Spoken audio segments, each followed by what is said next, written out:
Hello everyone, welcome back to the channel and welcome back to Planet Zoo Arcadia. We are in our second episode and I'm going to say right now there's no new habitats, no new exhibits to come today.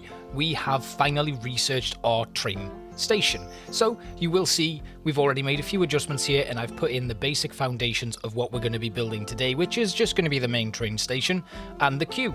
We are going to go pretty simplistic. We're going to use a mix of dry stone and classical pieces to create a basic kind of like little village station, which is going to be a stark contrast to the exhibit house that we've got built here. But as I said in the last episode, that's going to be moved at some point somewhere else. And what I want to do is kind of create Old Town. And I'm going to explain a little bit more about that kind of vision as we get into the build and what I want to build around it with this sprawling zoo that's going to take up most of the map. I'm just going to talk a little bit more about what's going to come in this episode while we're doing a few little bits and pieces and showing you what's to come basically and the kind of vision that I have. We're going to sweep the camera around in a little bit because I have, I think, worked out the center point of the zoo, and we're just going to sweep around right now and I think I'll show you roughly where I've got it. So at the moment this track is just bare. It doesn't look great. We will probably jazz it up a little bit. I was thinking of doing like a nice little forest, and if you just see now where we've zoomed out, you can just about see that I think I've got it central. Obviously, looking at it now, this train track is kind of going to make it a little bit off-center a touch when you come into this new station in this side of the zoo, but we're going to work that out. I may not keep this track in this basic kind of formation. We may have it loop around or cut through some mountains or something. But again, that's something that we can tweak as we go. So we're going to fly back over to the entrance to the zoo. My God, it feels like such a long way when we go by. And I'm going to talk a little bit more. So obviously we've got this huge pool here. And I've moved the staff buildings over to near the entrance. We're just going to sweep through here because I did make a couple of adjustments to the floor. I think it was just the floor of the exhibit house because it looked a little bit, I don't know, dull and boring. And I thought this grey brick, also dull and boring, kind of made it look a little bit better, but remains to be seen, I guess. But yes, into today's speed build we go. And I'm going to talk a little bit more when it stopped raining. Here we go then. Right, so classical architecture and dry stone pieces are what we're going to be using for this. And what I kind of decided to do is have this as a old town.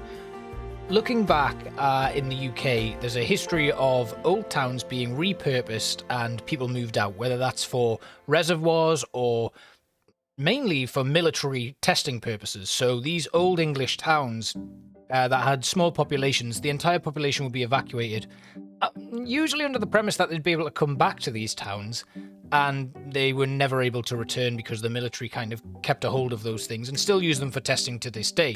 So I had an idea that this could have been an old town and it's kind of like fallen into disrepair or been repurposed, and now it's been given back over to our organization and we're able to turn it into this heritage site with a zoo and kind of build around it. So the old town is going to be repurposed. So it's got this train station that's probably now disused and we're going to repair it and bring it back up to speed and all of that sort of stuff.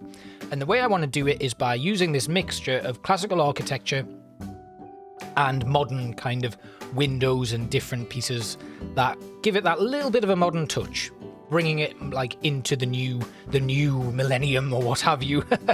God, I feel old now after saying that. Anyway, this happens quite a lot in my home city of Newcastle. And what they do is they'll have these, it actually happened with our train station. They have this classical building that is very old and usually listed, and after a lot of planning and working out, they find a way to weave in modern architecture. And it was very successful in our train station, but not so successful in other parts of the city where that architecture looks like horrific, like really bad.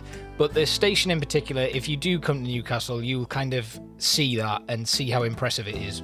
And it's something that always fascinates me, and I kind of wanted to do a little bit of a nod to it here. It doesn't look anything like it, but I am reminded of it when I look at this finished build. we're gonna have our queue jazzed up a little bit, which is why we're putting in this mulch, and I want to try and do as much interior decoration in here as I possibly can before I put the roof on top.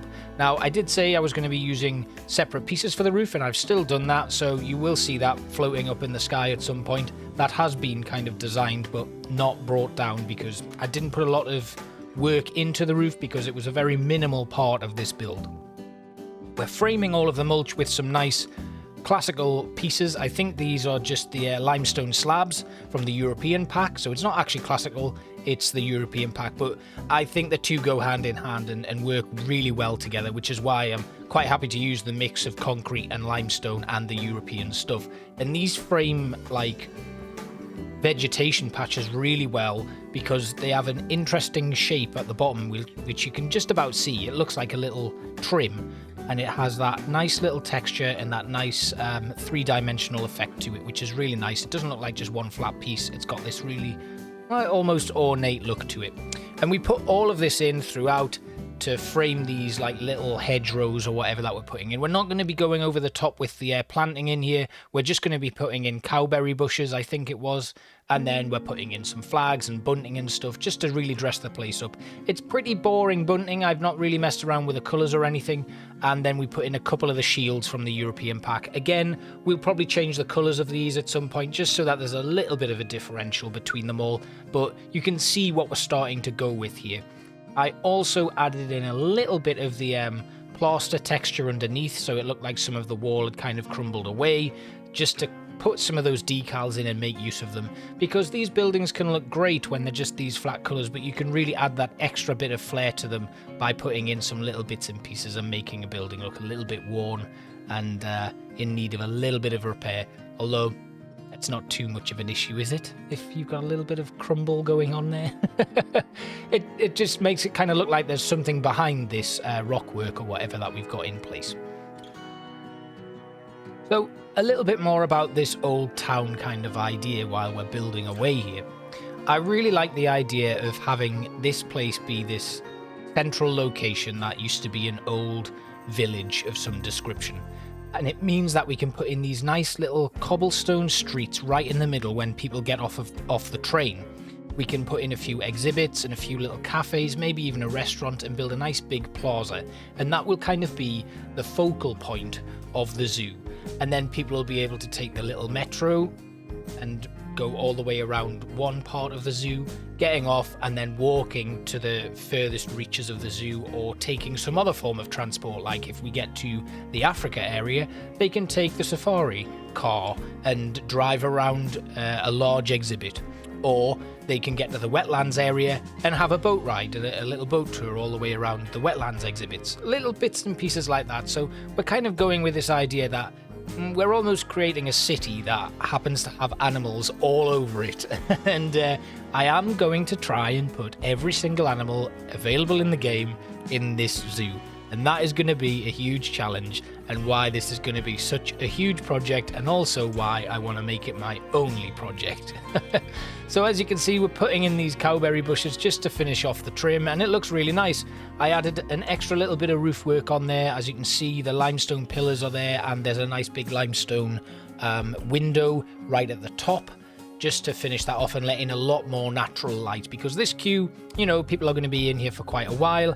I'm assuming this train station is going to be very popular, seeing as I'm hoping to make it the only way to access the main body of the zoo. I don't want to run a path all the way from the entrance right into the center of the zoo. I want to force people to use this train and then enjoy the rest of their time in the zoo. It may not pan out that way. It might work out like my reputation gets trashed and people don't like it and start asking for refunds, but that's something that we can tackle when it comes to it. And if I do have to put a winding path all the way through to that main area, then that's what I'll do. We hung some bunting from these iron bars, which again, really nice little touch, I thought. It just adds some extra flair to it. And then I put some lights on the limestone pillars that we've got in place. I also didn't like that these were kind of just flat on the top, so later on we add a couple of finishing touches onto that, so they look like these weird standing pillars. Again, like this entire building was just a shell left behind by whoever previously occupied it, and we've come in and added in these little finishing artistic touches. So we've got a bridge here, and I wanted to just like flesh that out a little bit, put some nice little fairy lights going right across it.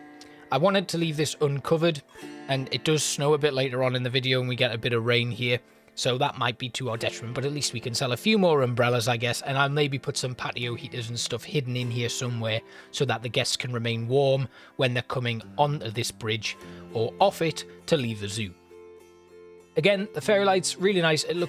This place gets a really nice warming glow at night time, and I just want to make sure that I'm doing all of my lighting work as well, because one of the issues that I've always had with building here is I don't see nighttime a lot, and when I do, my zoos are always incredibly dark, so it's better to kind of make sure that I'm doing my lighting work in and around this build as we go. Obviously, if I do get to a nighttime part of the build and I see that I need to make a few adjustments, I'll be doing that as well. And it may well be that I finally get around to doing some live streaming and we make these finishing touches together on a live stream. Who knows though, I haven't quite got that set up yet, and yeah, we'll just see how that goes. So building on these foundations, what I wanted to do next is create a little bit of a fence on top of this brickwork wall. Mainly to add a little bit more of an like artistic touch to it, but also because I feel like there was just something lacking in this and it looked very basic. So again, we brought in those metal poles and used some of the pieces from, I believe these are from the European pack as well, or they may be classical again, but they're these like wrought iron, I think they look like clock faces or something, or I don't know. But I think they look really nice as like a signifying piece on a fence. And then we can put in the rest of those like little metal bars. Maybe I should have used rounded ones for that, but they look really cool, and I think it just finishes off that little bit of wall nicely and adds like an extra dimension to the top of that, and also stops guests wanting to jump into that lovely looking water because it's very hot at the moment in the UK, and I would definitely like to enjoy jumping into that pool and cooling off. Next up, I wanted to put some finishing touches on the top of these like lampposts that we've created. So we used these African bead shapes and just dyed the stripes as dark as possible so that it looked like this black box with this white trim, which looks really nice, and then sinking it in before moving round to the back of the station to do some work here. So I'm putting in a roof, and also we're going to do a little like walkway here for the staff. That's going to have a little boat tied up to the water. Now, I've not actually unlocked the rope coils that I was hoping to, and that was my mistake, so we're going to be doing that in our research next time. And then we will be putting in some classical trims here all the way around, just to finish off this and make it look like one complete piece and not something that's kind of out of the ordinary, I guess. I wanted to continue this theme throughout. And these little bits, it's just stuff that I add as I go when I kind of see something that works, and it eventually ends up being carried on throughout the rest of the build. So I may go back over and add these little touches to parts of the build that I've already done and things like that. Another thing that I've been playing around with is actually using more of these panels to fill in gaps. Like obviously here we had to use that 1 meter grid size, so we were pretty limited on what we could do to actually square off our buildings, and that resulted in us having to use some of the paneling, which happened mainly on this main part of the structure, and it worked out pretty well. You can just see some of it there on the right hand side, just by that pillar. There's a little gap there that gets filled in with some dry stone paneling instead, and there we go, just adjusting that into place.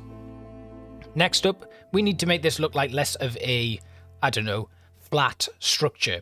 So again, we bring up our classical pillars to finish off a little trim, and then we're going to put in some TV screens on the inside here. So when the train's coming in here, we have maybe a thank you for visiting on this one, and then please come again, or something to kind of attract people to come back next time. Maybe an advertisement for part of the zoo that they've not yet seen. I've not actually done these, but I will be designing them and we will add them in later. You could put in like advertisements for specific exhibits and habitats, or put in some train times or something. All stuff that I've not really thought about yet, but we wanted to put those in place so that they were ready to go when I finally do those designs. And then we'll put in some nice lighting, again, because I'm trying to be on top of my lighting game this time and making sure that things are well designed from the off. Up here, I had originally had this just completely covered in just a flat wooden texture, and then I decided I'd put in some like little grids on the top here so that the steam from the train could just escape through the top of the station, because it's quite a small station when it comes down to it, not anywhere near as big as some of the stuff that I've seen designed in game. And then this little tower, we wanted to make it look like it was like a staff kind of building, and I designed a little trapdoor for the top. I was going to just use a normal door, but nothing seemed to work, so I took some of the coloured wood panels, we sunk them in a little bit but left a little bit of a gap, and then we took our metal metal posts to frame it and made some little handles for it out of these are a New World, I think they're like a lighting fixture or something, but they look really nice as handles. And then use some of these hinges to give it a really good, like, you know, it's got a nice design. It looks like a door should be. And they're just big hatches. There may be like a ladder underneath it that the staff would climb up, throw open this door, and they can access the roof of this building. It's just a little touch that I think makes all the difference when you're making these sort of builds, especially considering that we don't have a lot of props. And I did mention last episode I was maybe going to be adding some like community creations. There's a lot of prop packs that have been designed by some amazing mods in the game who like put in a lot of effort to make these designs and creations and stuff, and I'd quite like to use them. So maybe we'll bring some of them into the zoo and do like a little bit of development work on that sort of stuff. Over here, we needed to frame this a little bit better, I thought. So these European wooden like trims that are usually used for bridges, I believe, they work perfectly to finish off this area where the train comes in. We put that in through the first tower and then out onto the other side. Now, there is a little bit of an issue here in that the actual design of the train platform is off-center. So this forever is off-center, and that kind of gets on my nerves a little bit, but I'm willing to cope with it because I think we've done a good job here with this station. And then again, adding some more little finishing touches here, I wanted to use these classical brickwork trims to really finish off these archways on this side of the station.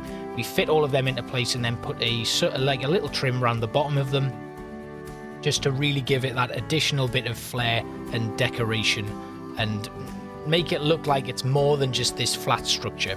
It's really coming together quite nicely, and there was one last thing I wanted to do, which was again use this European wood trim to finish off this part of the wall. Now, I could have put the metal fence work on there again, but I thought it would be nice to have this continuation of that wood from the other side where the train's coming in and run it all the way through to really finish it off. It also ends perfectly right here where I want to remove that and put in our little platform for the staff to get down and access the boat.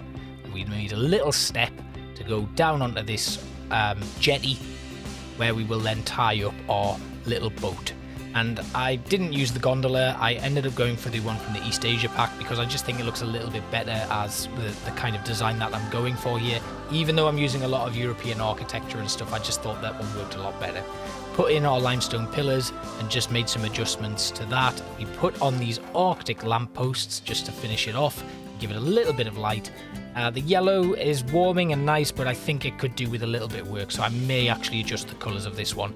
Move those back up into position, just little finishing touches, little bits of edge work, and then we sunk in our boat. Not too much though, we don't want it to start taking on water. And then I was going to put in that Asian lantern, but because there's nothing really Asian themed about this, I ended up going for this European one with a little heart on it. Dropped a candle in that, and it's just a nice little finishing touch to the whole thing.